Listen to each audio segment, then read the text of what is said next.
얼마 전 하영이라는 한 여배우가 어, 이것저것 얘기하다가 자신의 집안이 얼마나 대단한지를 자랑하다가 논란이 커졌습니다. 4대째 의사 집안이랍니다. 우리 기독교에도 뭐 5대째 목사 집안까지 본 적이 있는 것 같습니다. 5대째 목사 집안도 대단하지만 4대째 의사 집안은 전 처음 들어보는 이야기였습니다. 물론 제가 목사니까 5대째 목사 집안의 이야기를 쉽게 들을 수는 있었겠지만 어쨌든 4대째 의사 집안, 이런 집안은 거의 처음 본 것 같았습니다. 그래서 뭐 기타 여러 가지 쓸데없는 자랑까지 많이 했죠. 뭐 5대 냉장고에서 음식이 썩어 나간다는 등 기타 등등. 뭐 그럴만 했을 것 같습니다. 누구라도 그럴 수 있었을 겁니다. 이제 문제는 거기서 논란이 터지기 시작을 했죠. 4대째라면 지금 이 친구도 굉장히 늦둥이어서 얘네 부모가 뭐 40살에 낳았다나 뭐 그런 아이인데, 그러니 증조부까지 올라가면 꽤 선대로 올라갑니다. 그러니까 당연히 19세기 1800년대 19세기에 태어난 분이었을 것이고, 그러면은 그 일제시대하고 당연히 응당 만났을 것이고, 뭐 기타 등 이런 것들이 돼서 요즘 세상 무섭습니다, 여러분. 그걸 갖다 사람들이 해서 반일 친일 명단에 민족문제연구소에서 발행하는 친일 명단에서도 약간 이게 누락이 돼 있는 그런 사람을 결국은 도출해내고 밝혀내는 이제 그런 일이 벌어졌습니다. 그래서 어쨌든 여러 가지 그게 판명가 돼서 드라마도 잘 될 뻔했는데 어떻게 될지는 이제 두고 봐야겠습니다만, 어쨌든 그렇게 일이 커졌습니다. 그래서 참 재능이 있는 젊은 친구인데 쓸데없이 집안 이야기를 꺼냄으로써 집안의 역사가 파묘가 되는 그런 문제가 생겼습니다. 근데 저는 한 가지 재미있는 걸 발견했습니다. 이 집안이 원래 본명은 안씨 집안인데 순흥 안씨, 순흥 안가였습니다. 근데 참 그 당시에 그 증조부 때의 순흥 안씨에는 굉장히 인물들이 많았었습니다.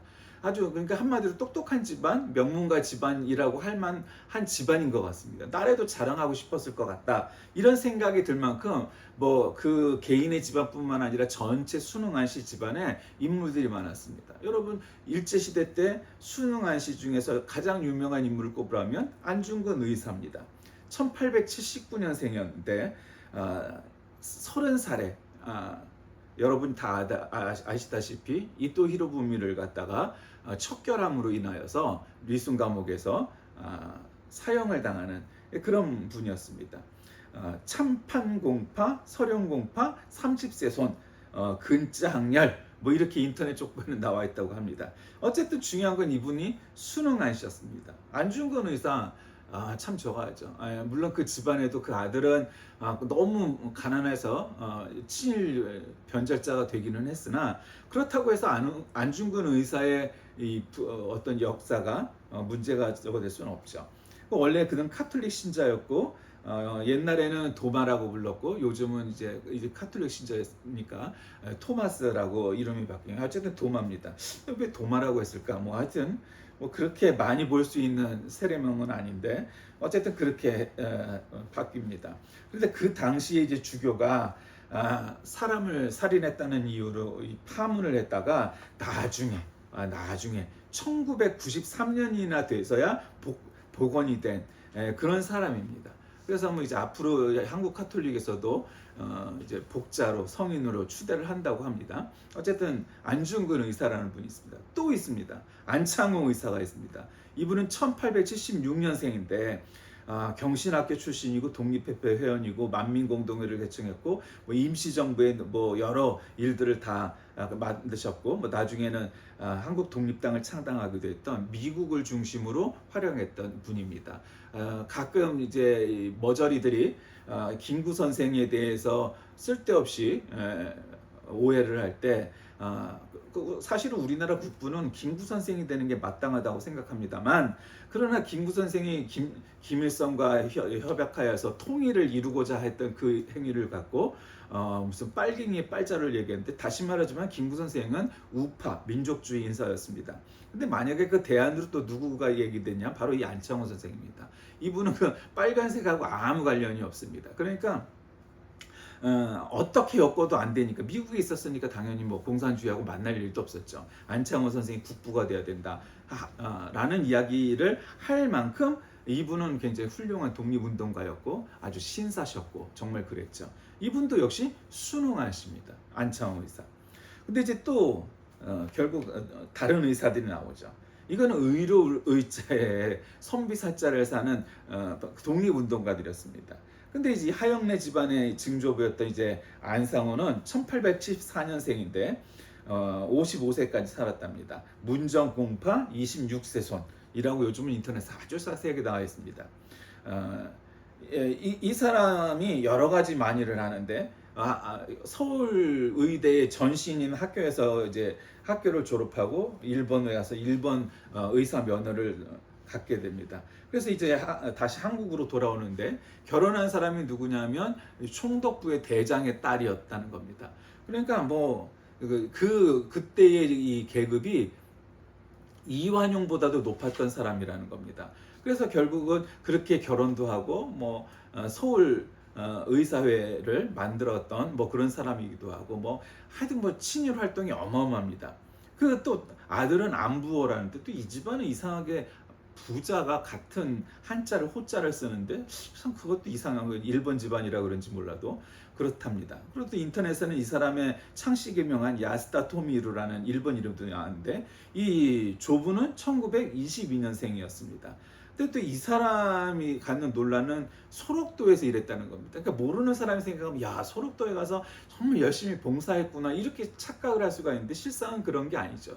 그리고 그 당시의 역사 속에서는 이 소록도에 있는 한센병 환자들을 치료하기 위해서 간 사람들이라기보단 거기 가서 굉장히 그 반인권적인 행위를 한 사람들이 있었습니다. 그러니까 역사라는 게 무서운 건 이런 겁니다. 그 당시 의사가 딱 셋 있었답니다. 대장쯤 되는 사람 하나에다가 그 밑에 둘이 있었는데 그 세 명의 의사들이 주로 했던 일들이 뭐냐면 치료라기보다는 자궁을 드러낸다든지 아니면 어쨌든 앞으로 생산을 하지 못하도록 애를 못 낳도록 그 당시에는 아예 그냥 애를 못 낳게 하는 것이 최선이라고 여기는 비과학적인 풍조도 있었기 때문에 그 당시에 수만의 사람들을 전부 다 그런 일들을 하는데 앞장섰던 의사가 바로 이 안보라는 인물이라는 겁니다. 아주 대를 이어서 이런 일을 한 거죠. 뭐 또 또 아들도 있었고 뭐 이렇게 하여튼 4대째랍니다. 여러분 참 수능한 씨 인물이 많죠. 아까도 말했던 뭐 안중근 의사, 안창호 의사. 그러나 이 하영래 집안의 안씨 집안들도 역시 수능한 씨인데 뭐 안상호, 안부호 뭐 부자가 꼭 형제 같지만 어쨌든 이런 집안도 있었다는 겁니다. 그러니까 우리나라 뭐 성씨를 얘기할 때 저는 그런 얘기합니다. 우리 집안의 성씨에 대해서 공부하는 거 중요합니다. 아는 건 좋은 일이죠. 그런데 어느 집안인들 그 집안이 뭐 수천 년 전서부터 뭐 내려온 명문가다 이렇게 말할 수가 없는 것이 뭐 누구의 후손이니 뭐 누구의 뭐 이런 것이 사실은 정말 100%일까? 사실은 한국 사람들의 대부분은 다 이 족보를 갖다 사서 양반이 되고 성을 얻은 사람들이 더 많았습니다. 그러니까 정말 그 집안이 훌륭한 인물이 있었다 손 치더라도 내가 정말 그 사람의 후예일까? 그건 아무도 알 수가 없는 겁니다. 아무도 알 수가 없어요. 어떤 역사 속에 문제가 있었을까? 그러니까 뭐 자랑스러워하는 것까지야 일반적으로 뭐 큰 문제 안 되죠. 우리의 멧돼지 할아버지가 뭐였고 그 자랑할 만하죠. 자랑할 수 있어요. 그러나 이제 그것이 지나쳐서 이런 사태가 이르게 되면은 그 문제가 될 수도 있는 거죠. 그리고 그래서 집안 자랑은 사실 큰 의미가 없어요. 그 집안을 뭐 자랑하는 게 얘네도 그랬던 거 아니에요. 우리는 4대째 의사 집안이고 그래서 이래저래 해갖고 그 자랑하다 결국 그 사단이 난 거였지 않습니까? 그래서 세상 사람들은 사실 우리 4대째 의사 집안이야. 오 대단해. 그래서 일본의 IP를 가진 덧글이 하나 올라왔는데 그거는 역사의 심판에 또 맡기도록 하고 그러나 이 젊은 배우의 앞길은 막지 말자. 아주 또 그럴듯한 내용이 올랐답니다. 이제 문제는 그게 일본 IP라는 데 문제가 있죠. 그럴듯하게 얘기하죠. 이 친일파들이든 공산당들이든. 그러나 그 함의 행간을 잘 읽어보면 결국은 야, 뭘 여태까지 친일 시대, 일제 강점기 시대 때 그 친일 인사들을 뭐 여태까지 그렇게 자꾸 거론해 지나가자. 앞으로 우리 일본이 또 다시 침략하면은 또 친일파가 또 나와야 되는데 사전 작업해 두는 거죠. 얼마 전에도 5.18 문제 갖고 또 다시 그 친일파들이 모여갖고 또 결국 데모했었죠. 뭐 학술에 뭐 어쩌고 저쩌고 하지만 결국 그런 거죠. 결국 친일의 성지인 대구 출신 모 의원이 이름을 얘기하기도 아주 저기한 친일 마녀가 결국 그와 같은 일들을 했었죠. 결국 역사가 그렇게 돼요. 저는 사실 원래 그 교회력상으로 지난주가 해방 기념주일이니까 뭐 그렇게 뭐 올해는 별로 얘기하고 싶지 않았는데 결국 이런 문제가 터져서 저는 이런 일들을 중심으로 의사 대 의사 이런 제목으로 말씀을 나누고 싶어요. 첫 번째 의사는 안중근 의사의 그 의사죠. 의로 의자를 쓰는 뒤에 의사는 병의자를 쓰는 치료할 의사들, 닥터들 뭐 그런 얘기를 하고 싶어요. 오늘 이 에베소서 2장 말씀은 굉장히 중요합니다. 지난번에 오히려 그 얘기를 잠깐 했는데 우리가 어떻게 구원을 받느냐 뭐 이런 문제 갖고 얘기를 했어요. 우리나라는 장로교가 어마어마하다고 생각을 해요. 근데 사실 세계적으로 보면 장로교가 그렇게까지 어마어마하지 않아요. 깔뱅주의 신학은 굉장히 중요한 신학이고 개신교 신학자 중에서 한 사람을 꼽으라면 그건 깔뱅입니다. 장 깔뱅입니다. 존 칼빈입니다. 그 사람이 개신교 역사상 가장 위대한 신학자입니다. 그러나 또 사실은 그거는 분명한 사실이지만 그럼 장로교나 개혁교회가 세계에서 지금 가장 영향력 있고 그런 교회냐? 절대 아닙니다. 절대 아닙니다. 가장 크지도 않고 뭐 그렇습니다. 신학적으로 적어야 돼. 그러니까 인정할 거 인정해야 되지만 또 정확히 판단할 건 판단해야죠. 그 이유가 뭐겠습니까? 미국에는 장로교회가 많지 않아요. 많지 않아요. 대부분 회중교회, 침례교회, 감리교회 그런 교회들이 다수를 이룹니다. 그러니까 우리나라가 이상하게 장로교 선교사들이 미국의 장로교 선교 남장로, 북장로, 캐나다 장로교회, 호주 장로교회 4개의 장로교회가 들어와서 선교를 시작했는데 어쨌든 장로교회가 그렇게 전도에 다른 교단에 비해서 열심히 교단도 아닌데 유독 또 한국에는 장로교회 선교사들이 들어와서 우리나라는 장로교회가 어마어마한 막 뼈대 있는 막 뭐 이런 것처럼 여겨지지만 다른 교단도 다 뼈대 있어요. 장로교만 있는 건 아니에요. 그러나 어쨌든 최고의 신학자를 꼽으라면 그건 뭐 두말할 나위도 없이 장깔뱅이죠. 근데 이제 저는 침례교에서 신앙생활을 시작했다고 봐야 되고 장로교에도 좀 잠깐 어렸을 때 다녔고 다 어렸을 때니까 장로교 침례교가 그러나 성결교 목사가 됐잖아요. 그러니까 저는 무슨 깔뱅 주인이 웨슬리안 뭐 아르미니우스 주인이 이런 거에 별로 그렇게 목숨 걸고 무슨 그것이 뭐 성경인 것처럼 하지 않아요. 칼뱅주의의 장점도 있고 또 웨슬리안주의의 또 장점도 있고 그래요. 근데 다만 웨슬리안이 욕먹는 이유가 이런 거예요. 구원을 어떻게 받을 것이냐 이랬을 때 카톨릭은 어떻게 얘기하냐면 땅에서 하늘까지 하나님 우리에게 예수님을 주셔갖고 100% 오는데 또 인간이 하나님께 100% 올라갔대. 그러니까 신학을 갖다가 이 도형으로 그리면 이 하나님의 은혜와 인간의 의지, 노력, 선함이 100% 내려왔다 올라가는 것이 다 이루어져야 구원을 받는다는 거예요. 한마디로. 그러면 칼뱅주의자들이 어떻게 그리냐면 이 웨슬리안의 구원론은 하나님의 은혜가 한 50%쯤 내려오고 화살표가 인간의 노력이 또 한 50%좀 올라가야 구원을 받는다. 그 그림이 난 정확하다고 생각하진 않습니다만 어쨌든 깔뱅주의 입장에서 웨슬리안들의 구원론을 얘기할 때 그렇게 그려요. 그게 100% 옳다는 건 아닙니다만 어쨌든 그렇게 그려요. 그런데 깔뱅주의의 구원은 어떤 거냐? 화살표가 하늘에서 땅으로 100% 내려와서 구원을 받는다는 거예요. 그러니까 이제 저는 구원론 자체만을 놓고 보면은 깔뱅주의 구원론이 가장 성경적인 구원론에 가깝다고 보는 거야. 그 신학이. 그러나 그렇다고 해서 뭐 다른 깔뱅주의가 모든 게 다 100% 맞고 이런 건 아니에요. 다시 말씀드리지만 저는 깔뱅을 굉장히 좋아합니다. 어쩌면 깔뱅의 신학과 이것이 저하고 잘 맞아요. 그러나 그렇다고 해서 무슨 이 극우 기독교 세력들이 얘기하는 것처럼 이 깔뱅만이 무슨 개혁신학만이 무슨 뭐 가장 성경적인 것처럼 생각하지 그렇진 않아요. 그러나 저는 분명히 얘기하지만 개혁주의가 다 옳은 건 아니지만 구원론에 관해서는 그 구원론이 더 성경적으로 합당하다고 생각합니다. 성결교 목사이면서 그렇게 얘기할 수 있다는 것은 그게 가장 성경적이라고 판단하기 때문이에요. 여러분, 우리 예수 믿는 우리에게 깔뱅주의가 무슨 의미가 있고 웨슬리안이 무슨 의미가 있어요? 성경적이면 되는 거예요. 왜 그러냐? 그 근거가 오늘 본문 말씀인 2장, 에베소서 2장에 나옵니다. 뭐라고 나왔습니까? 8절에 보면 여러분은 믿음을 통하여 은혜로 구원을 얻었습니다. 이것은 여러분에게서 난 것이 아니요 하나님의 선물입니다. 행위에서 난 것이 아닙니다. 그러므로 아무도 자랑할 수 없습니다. 여기 그렇게 기록되어 있잖아요. 뭐라고요? 우리는 구원을 어떻게 얻는다고요? 믿음을 통하여 은혜로 구원을 얻는다는 거예요. 믿음을 통하여. 여러분에게서 난 것이 아니고 하나님의 선물이라는 거예요. 선물은 아무 대가 없이 받는 게 선물이잖아요. 근데 그건 뭐예요? 행위에서 난 것이 아닙니다. 그러므로 아무도 자랑할 수 없습니다. 이게 칼뱅주의 구원론에 더 가깝잖아요. 그러니까 인간이 선함으로 해서 뭐 이런 거라는 거예요.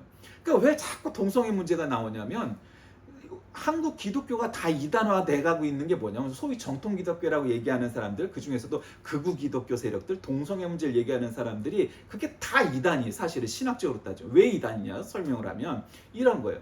그 사람들의 논리는 이런 거잖아요. 야, 동성애는 죄야. 당연히 죄죠. 저도 항상 설교 시간에 동성애 할 때 죄라고 얘기하잖아요. 죄야. 그럼 동성애가 죄니까 그들은 예수를 믿어도 죽기 전에 동성애를 끊고 회개하지 않으면 구원을 못 받아. 이딴 식으로 주로 얘기해요. 100%는 아니지만 대개 다 그런 논리예요. 회개하지 않으면 구원을 못 받는데. 그게 이단 아니겠어요? 어떠한 죄를 회개해야만 구원을 받는다고 말해요? 이거예요. 물론 이제 그래서 이제 웨슬리안의 그 구원론이 화살표가 이렇게 어쨌든 인간의 노력도 필요하다는 그 구원이 나오는 거예요. 그러니까 깔뱅주의가 100% 옳다는 건 아니에요. 그러나 그래도 그것이 더 성경적이라고 말하는 원칙은 이런 점인 거예요. 이게 달라지는 거예요. 그러니까 그들이 나는 웨슬리안이야 라고 말하면 되지만 그들의 사실 대부분은 다 장로교 목사들이란 말이에요. 소위 말하는. 그런데도 그렇게 얘기해요. 그럼 그 얘기는 뭐예요? 깔뱅 신학, 즉 개혁 신학, 장로교 목사가 아니고 감리교나 성결교나 순복음교회 목사면은 뭐 그런 대로 또 뭐 받아들이겠지만 장로교 목사들이 그런 얘기를 한다? 그거는 100% 이단인 거죠, 한마디로. 왜? 행위에서 난 것이 아니라는 거예요. 그러니까 왜 동성애 문제를 자꾸 그렇게 얘기하느냐?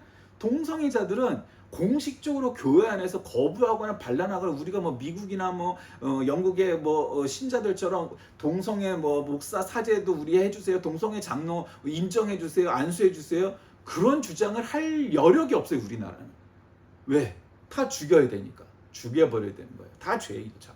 근데 문제는 그거예요. 행위에서 난 것이 아니죠. 근데 동성애 죄예요, 분명히. 그런데 문제는 동성애만 죄냐? 그렇지 않아요. 그럼 또 뭐가 죄냐? 이 고린도전서 7장 10절에 가면 이런 말씀이 나와요. 결혼한 사람들에게 말합니다. 이것은 나의 말이 아니라 주님의 명령입니다. 주님의 명령이래요. 아내는 남편과 헤어지지 말아야 합니다. 만일 헤어졌거든 재혼하지 말고 그냥 지내든지, 그렇지 않으면 남편과 화해해야만 합니다. 그리고 남편도 아내를 버리지 말아야 합니다. 로마서 1장 25절에 가면 사람들은 하나님의 진리를 거짓으로 바꾸고 창조 대신에 피조물을 숭배하고 섬겼습니다. 하나님은 영원한 찬송을 받으실 분입니다. 아멘. 이런 까닭에 하나님께서는 사람들을 부끄러운 정욕에 내버려 두셨습니다. 여자들은 남자와의 바른 관계를 바르지 못한 관계로 바꾸고, 또한 남자들도 이와 같이 여자와의 바른 관계를 버리고 서로 욕정에 불탔으며 남자가 남자와 더불어 부끄러운 짓을 하게 되었습니다. 그래서 그들은 그 잘못에 마땅한 대가를 스스로 받았습니다. 그들은 이와 같은 일을 하는 자들은 죽어야 마땅하다는 하나님의 공정한 법도를 알면서도 자기들만 이런 일을 하는 것이 아니라 이런 일을 저지르는 사람을 두둔하기까지 합니다. 이 이야기는 뭐예요? 뒤에는 이제 동성애 문제도 나오지만 고린도전서 말은 결혼했다가 이혼한 사람들은 다른 사람과 재혼을 하거나 아니면 재혼하지 않고 그냥 성관계하는 것까지도 모두가 다 뭐예요? 죄라는 거예요. 간음이라는 거예요. 그러니까 오늘날의 목사들이 그렇게 뭐 열정에 불타서 동성애를 반대하는 게 아니에요. 걔네들은 그렇게 싹을 죽여도 우리한테 반대를 못하고 정치 활동을 못하니까, 데모를 못하니까 그렇게 하고 있는데, 근데 그런 시대도 이제 지나갈 거예요. 우리가 죽은 다음에는 감히 그렇게 했다가 난리가 나는 시대가 올 거예요. 미국이나 영국처럼. 문제는 그게 자랑스럽고 대단하고 긍정적이어서 그렇게 얘기하는 게 아니에요. 시대는 그렇게 변할 거예요. 분명히. 문제는 이거예요. 이 부끄러운 목회자들이, 부끄러운 교회들이 동성애 문제에 가서 막 하나님의 사도인 것처럼 엄한 칼을 갖다가 휘두르면서 이 말씀은 어디 가서도 말을 못해요. 재혼한 사람들 너희들 다 죄인이야. 이혼하고 결혼한 것들 니들은 다 하나님의 말씀은 다 죄인이야. 왜 이렇게 얘기 못해요? 그렇게 안 하잖아요. 그렇게 못하잖아요. 요즘 1000명 모이는 교회 가서 이런 설교했다가는 그 중에 적어도 50명에서 100명쯤은 재혼한 가정이 나올걸요. 그럼 그 사람들 앞에서 너희 재혼한 것들 다 가늠한 것들이야. 왜 그렇게 설교를 못하죠? 이 이야기의 초점은 뭐냐면 동성애도 죄예요. 그리고 재혼한 사람도 죄예요. 성경으로 얘기하면. 그러면 이 시대가 재혼한 사람들을 그렇게 성경적으로 다 따져갖고 너희들은 죄이니까 재혼하지 마 라고 당당하게 얘기할 수 있는 목사가 있을까요? 없습니다. 단 한 명도 없어요. 그렇게 얘기했다가는 교회에서 신자들이 다 나가버릴 겁니다. 결혼과 재혼뿐만 아니라 다른 문제도 더 많아요. 구약까지 올라가면, 이건 신학이잖아요 지금. 구약으로 올라가면 다 알아요. 그래서 제가 아까 깔뱅주의 구원론이 오히려 성경적으로 더 의미가 있다고 말하는 까닭이 이거예요. 내가 성결교 목사이면서도 깔뱅주의 구원론이 더 성경에 가깝다라고 말하는, 구원론에 관해서는 다른 건 몰라도 그렇다는 거예요. 왜? 행위에서 난 것이 아닙니다. 그러므로 아무도 자랑할 수 없습니다. 믿음을 통하여 은혜를 구원을 얻었습니다. 여러분에서 난 것이 아니요 하나님의 선물입니다. 이렇게 말하고 있단 말이에요. 그 구원은 행위에서 나는 게 아니에요. 그러니까 여러분이 착한 일을 해야, 전도를 많이 해야, 헌금을 많이 해야 여러분 구원을 얻습니다 라고 말하는 건 다 이단이라는 거예요. 다 비성경적이라는 얘기예요. 성경에 그렇게 기록된 것이 단 한 것도 없어요. 왜? 행위에서 난 것이 아니라고 성경은 딱 얘기했기 때문이에요. 그 어떤 행위는? 그 동성애는 아니고 재혼은 해당되고 내란을 일으키는 거는 또 해당되고 안 되고 이렇게 따질 수 있나요? 아니에요. 그건 한마디로 다 이단이에요. 다 비성경적이에요. 우리는 구원을 행위로 구원을 얻을 수 있다고 말할 수 있는 게 아무것도 없어요. 행위로 얘기하면 성경은 의인 없나니 하나도 없어요. 행위로 구원받을 수 있는 사람은 세상에 아무도 없다는 얘기예요. 그러니까 저는 구원론에 국한에서는 깔뱅주의가 더 성경적이고 하다고 믿는 이유가 이거예요. 그러므로 우리는 어떤 사람들의 행위든지 그 행위 때문에 너는 구원받기 다 틀렸어. 분명히 신자인 거 알고 예수를 주로 신했다면 내란 아니라 뭐를 해도 그 사람이 구원받는 걸 우리가 막을 방법이 없어요. 안타깝게도. 그러니까 물론 그럴 리는 없지만 김건희나 윤석열이 예수를 지금은 진정으로 믿는 게 아니죠. 쇼를 하는 건데 당연히. 진정으로 믿으면 그들이 구원받을 수 있는 방법을 우리가 말리거나 부정할 수 있는 방법이 있을까? 없어요. 살인을 했어도 마찬가지예요. 그게 영화 밀양에서 착각하고 있는 점이에요. 우리는 행위로 구원받는 게 아니에요. 그렇기 때문에 살인자가 됐어도 그래요. 전두환도 예수 믿었으면 구원받을 수 있었겠죠. 다행히 예수를 안 믿어서 다행이지만. 그러니까 행위에서 난 게 아니에요. 어떤 죄도, 살인을 한 죄까지, 내란을 한 죄까지, 사람들을 학살한 죄까지 마찬가지예요. 히틀러가 구원을 받았을까요? 그가 정말 예수를 믿었으면 구원받았겠죠. 아니 어떻게 그렇게 흉악한 놈까지요? 그래도 어쩔 수 없어. 스탈린이나 레닌은 구원받았을까요? 그가 예수를 믿었으면 구원을 받았겠죠. 근데 그들의 신앙이 별로 부각되지 않았으니까 우리는 정확히 알 수 없지만 소련 시대라고 해도 그러나 무신론자가 됐을 확률이 높으니까 그러지 않을 확률이 높겠죠. 그러나 내심으로는 예수를 믿었을지 안 믿었을지 우리가 알 게 뭐야? 우리 모르잖아요. 겉으로는 공산주의 운운하지만 그들이 다 유태인이었으니까. 그러나 내심으로는 어쩔 수 없지 우리는 알 수 없죠. 어쨌든 중요한 건 우리가 세상에 살면서 의로운 일을 하고 착한 일을 많이 하고 객관적으로 보기에 저 사람은 착한 사람이니까 구원을 받았을 거고 그 구원에 저 사람의 선한 행위가 들어갔을 거라고 믿는 건 그건 이단이라는 거죠. 그건 비성경적이라는 거예요. 어떠한 행위도 우리의 구원에 단 1g 털끝만큼의 영향도 미칠 수 없다고 말하는 게 성경 구원론의 주류라고 저는 봐요. 그러므로 그 사람이 어떤 죄를 저질렀느냐가 그 사람에게 구원에 어떠한 영향도 미치지 못해. 그게 깔뱅주의입니다. 그래도 선한 일을 해야지. 그럼 깔뱅주의에서 우리의 선한 행위는 뭡니까? 그거는 우리가 구원받은 이후에 하나님께 감사함으로 드리는 우리의 믿음의 징표예요. 믿음의 징표예요. 그러니까 그게 구원하고는 아무 관계가 없다는 거예요. 그러니까 구원론하고는 분리한 거예요. 우리의 의지 행위를. 그러니까 이 에베소서 2장은 그걸 정확하게 얘기하는 겁니다. 그러니까 여러분 교회 안에서요. 교회 안에서 딱 놓고 자, 여러분의 아들, 여러분의 딸이 안중근 의사처럼 인생을 살기 원하십니까? 아니면 안상호 의사처럼 살기를 원하십니까? 그거를 비밀 투표를 하면 어떨 것 같으세요? 나는 비밀 투표를 한다는 전제하에 대부분이 안중근 의사가 아니라 이 안상호 의사처럼 살길 바라지 않을까요? 사람의 마음이라는 거는 내 아들, 내 딸이 안중근 의사처럼 의로운 일이지만 그렇게 독립운동을 하다가 서른에 요절하는 걸 바라보기보다 의사가 돼서 참 부자로 남한테 욕은 먹지만 그렇게 살길 바라는 사람이 더 많을걸요. 최소한. 겉으로야 우리가 그렇게 말을 못하지만 우리들의 내심을 비밀 투표를 해보면 이쪽 의사가 안중근 의사의 그 의사가 많을까요? 아니면 안상호 의사의 그 의사가 더 많을까요? 저는 안상호 의사라고 생각해요. 여러분 그게 인간입니다. 그게 잘못됐다는 거예요. 믿음이란 건 뭐냐면 이 땅에서 잘 먹고 잘 살고 학벌도 좋고 부자가 되고 좋은 집 와서는 태우고 세상적으로 성공하고 그렇게 사는 거 그거 다 좋아요.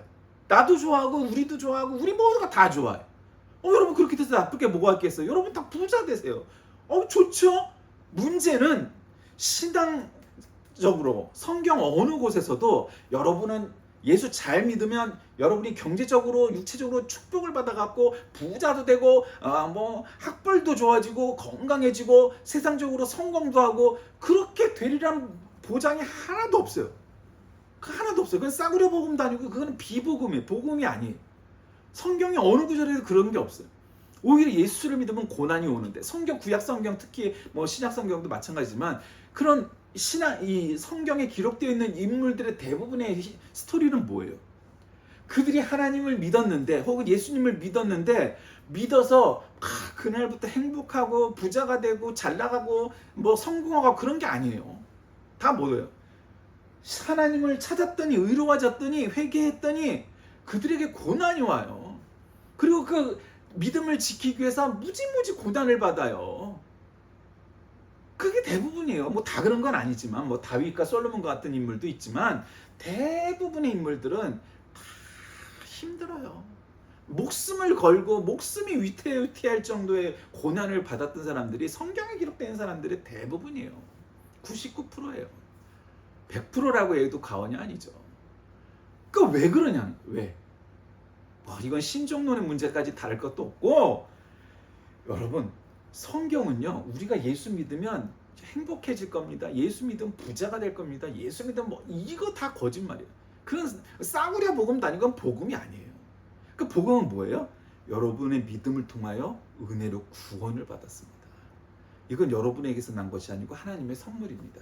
행위에서 난 것이 아닙니다. 그러므로 아무도 자랑할 수 없습니다. 이게 복음이에요. 이게 성경인 거예요.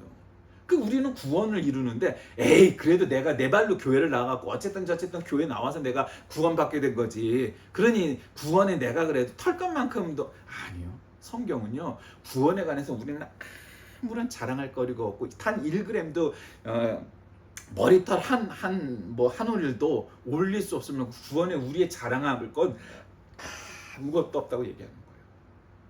그게 복음이고 그게 성경적인 거예요. 그러니까 우리의 마음은 우리는 인간이잖아요. 우리는 육신을 갖고 있잖아요.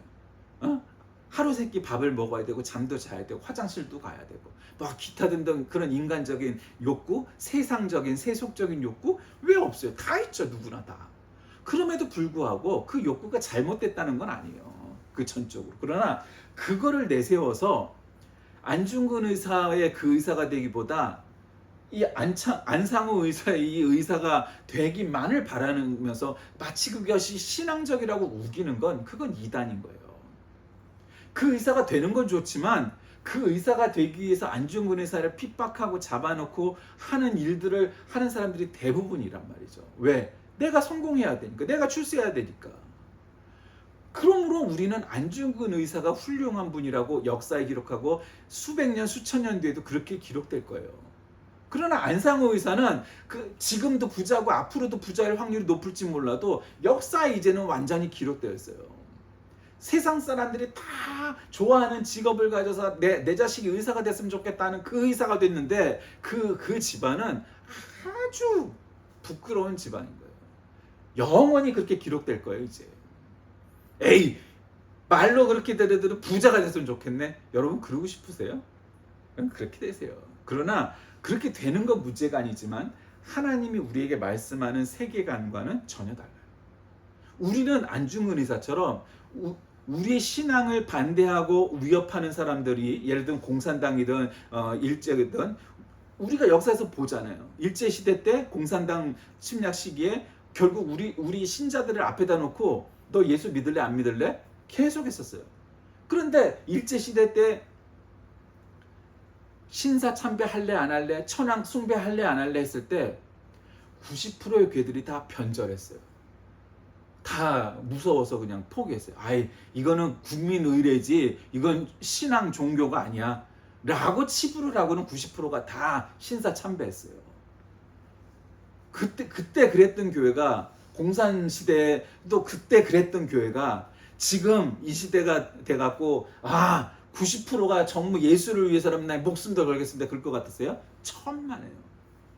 그냥 대충 얘기해도 열에 한 명 정도만 목숨을 걸고 죽을지라도 뭐 사실 그것도 안 되겠지만 그냥 열에 하나라고 합시다.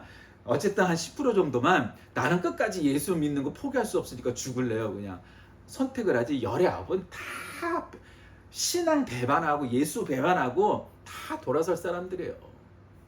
그 앞에 극우가 제일 그럴 거고, 동성애 반대 어쩌고 그런 것들이. 왜? 동성애만 죄가 아니라 재혼도 죄예요. 또 다른 것도 다 죄예요. 내란까지 다 죄예요. 그럼 이제보다는 그래도 이제가 더 가볍고 이제보다는 이제가 더 무겁고 그렇게 얘기할 수 우리는 그렇게 판단할 수 있죠. 그러나 하나님 앞에서 그게 그 죄의 경중이 의미가 있을까요? 없어요. 그냥 다 죄예요. 1kg짜리 돌이든 100kg짜리 돌이든 물에선 다 가라앉듯이 다 그 죄가 그 죄예요. 그러니 우리끼리 내가 너보다는 성결해, 내가 너보다 거룩해, 내가 너보다 깨끗해 우기는 건 우리끼리 얘기지 하나님 입장에서는 아무 의미가 없다고요. 왜? 구원은 행위에서 난 것이 아니고 하나님의 선물로 받은 것이기 때문에 그래요. 그럼에도 불구하고 우리 예수를 믿는 현대의 그리스도인들에게도 뭐가 있어요? 안중근 의사처럼 살지 마. 말은 그렇게 안 하지만 안중근 의사 훌륭한 분이 이렇게 얘기하지만 자식들에게 뭐라고 가르쳐요? 너는 안중근 의사 뒤를 쫓지 말고 안상호 의사 뒤를 쫓아서 그렇게 살라고 얘기하죠. 단지 의대를 가는 게 문제가 아니라 나라를 팔아먹어도 그렇게 되는 것이 인생에 성공하는 거예요. 그럼 우리가 도대체 예수 안 믿는 사람하고 뭐가 다른가요? 다를 게 하나도 없죠. 문제는 오늘날의 교회가 그렇게 세속화돼서 그렇게 된 것이 결국 문제인 거죠. 그러니까 세속화의 문제가 다른 세속화의 문제가 아니라 뭐 나중에 근본주의하고 복음주의에 대해서 얘기할 날이 오겠지만 뭐 어느 정도 이 세상적인 것을 안 받아들이기 어려운 부분이 있죠. 예를 들면 그 재혼의 문제 같은 거예요. 교회에서 옛날이 아니라 지금도 카톨릭에서는 여러분 재혼하는 부부를 재혼하는 부부를 교회에서 혼례성사, 그러니까 결혼 예배죠. 쉽게 얘기하면 혼인 예식을 안 해줘요. 지금도. 그 이유가 뭐겠어요? 결혼하는 것까지는 막지 않지만 결혼식 절대 성당에서 할 수 없어요. 재혼을. 그 이유가 뭐겠어요? 성경에 있는 근거가 있으니까 걔네도 그러는 거란 말이에요.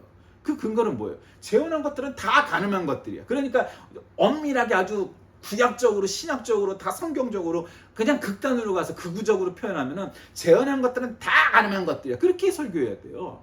그럴 수 있겠어요? 못해요. 안 해요. 왜? 시대가 변하기도 했고 재혼한 가정 세상에 얼마나 많은데 재혼한 것들은 다 가늠한 것들이야? 그렇게 설교할 수 있어요? 그런데 왜 동성이면 그렇게 초죽음을 만들어놔요? 그 사람들이 잘했다는 게 아니에요. 그게 죄가 아니라는 게 아니에요. 죄야. 그럼 재혼한 것들도 다 죄야. 그렇게 똑같이 얘기를 해야지. 살인한 것도 다 죄야? 내란한 것도 다 죄야? 우리는 다 죄인이야? 그래서 우리 죄로는 구원을 받을래야 받을 수가 없어. 오직 하나님께서 선물로 주신, 행위에서 난 것이 아니고 하나님의 선물로 주신 믿음을 통하여 은혜로 우리는 구원을 받는다는 거. 그것이 성경이 오늘 기록하고 있는 말씀이에요. 그러니 우리는 그 믿음을 갖고 있으면 안중근 의사의 그 의사처럼 살아야지, 안상호 의사의 그 의사를 따라가는 길은 패망하는 길이다. 실패하는 길이다. 말씀을 정리합니다. 본문에서는 구원의 성질을 다시 한번 구체적으로 설명하는 내용입니다. 바울은 이 장에서 그리스도 안에서 새로운 피조물이 된 인간이 하나님의 긍휼하신 은총 앞에서 어떻게 응답해야 되느냐, 이걸 설명합니다. 근데 이제 문제는 아까도 말씀드렸듯이 구원은 우리가 일절 가담할 수가 없어요. 성도의 구원에 있어서 하나님의 완전한 주권에 의해 은혜로 말미암음과 그리스도 안에서 모든 차별이 없어지고 유대인과 이방인이 하나가 되고 성도의 삶이 살아가져야 됩니다. 성도는 죽을 죄인의 상태에서 하나님의 은혜로 구원받아 하나님의 자녀된 권세를 지니게 되었습니다. 그래서 우리는 그 하나님의 전적인 선물을 기억하면서 겸손히 하나님의 영광을 증거해야 됩니다. 거기서 행위가 나와야 되는 거죠. 그래서 그리스도 안에서 모든 성도를 사랑하고 협력하여서 하나님의 영광을 나타내는 일에 전심전력을 다해야 되는 거죠. 그러니까 교회에서 성도 간에 분쟁이 있을 때, 세상을 바라볼 때, 역사를 평가할 때, 모든 일들에 있어서 이것이 나타나야 됩니다. 전적인 하나님의 은혜, 전적인 우리들의 무능함과 전적인 하나님의 은혜로 우리는 구원을 받았으니 그것에 보답하기 위해서 우리는 말씀대로, 믿음대로, 성경대로 살아야지 라는 결단이 있어야 되는 겁니다. 여러분은 어떤 의사를 택하시겠습니까? 그래도 난 못 먹어도 의사가, 아들 딸이 의사가 되어갖고 부자가 되는 게 좋지, 안중근 의사처럼 아무리 의롭고 역사책에 기록돼도 30살에 요절하는, 나는 그런 의로운 일을 하는 사람은 싫어. 아직도 그렇게 생각하시나요? 그렇지 않습니다. 우리가 안중근 의사의 그 의사를 선택해도 사실은 지금 결단해도 돌아서서 우리가 딴 마음을 가질 수 있는 게 인간입니다. 그러나 결단할 때부터 안중근 의사는 싫어, 나는 안상호 의사가 될 거야 말하는 사람은, 그 사람은 구원받기 어려운 사람일 겁니다. 여러분은 어떤 의사를 선택하시렵니까? 오늘 이 주일 아침에 여러분의 결단이 결국 하나님께 응답하는 우리의 자세일 겁니다. 기도하겠습니다. 살아계신 하나님, 오늘날 우리는 세속을 선택하든 믿음을 선택하든 늘 그러한 기로에 서 있습니다. 너무 당연한 도식 같고 너무도 뻔한 질문 같지만 전적인 하나님의 은혜로 구원을 받은 우리들이 결국 또한 선택할 때는 세상적으로 가치가 있는 것들을 선택하고 마는 그 사람들을 볼 때 우리가 어떻게 감히 신자라고 얘기하겠습니까? 구원을 받을 때 우리는 단 한 톨에 어떤 공도 없는데 오직 하나님의 은혜로 구원받은 우리들이 또 결국은 하나님을 이용해서 세상적으로 성공하고 승리하고 또 부자가 되고 건강하고 뭐 이런 것만 따지는 그런 거짓 신자들이 되는 것은 아닌지 우리를 되돌아봐서 진정으로 의로운 믿음의 사람 되게 하여 주옵소서. 예수님의 이름으로 기도드립니다. 아멘.